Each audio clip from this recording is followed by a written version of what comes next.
Mga ka-birds, nakikita nyo po ba itong buto? Seed ito ng sinasabi nilang money tree. Pero yung iba, ginagawa nilang nuts, mani. Ewan ko kung paano nila niluluto. Ako kasi, pag nakakakuha ko ng ganito, tinatanim ko. Pinupunda ko. Punda ko siya ngayon. Ay, kita natin yung resulta pag tumubo na. Ito yung punlaan niya. Tatanim ko siya. Punla natin.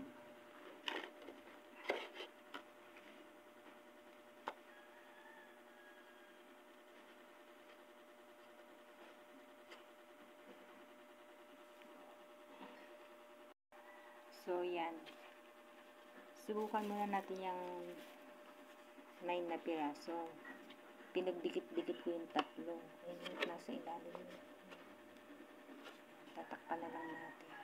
Alam nyo, mga ka-birds, ang ginamit ko, yung papel, yung karton, tapos pinino ko, dinurog-durog ko, binasa ko.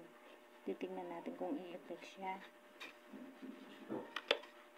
Bilang muna tayo ng after 2 weeks. Yan mga ka-birds ne.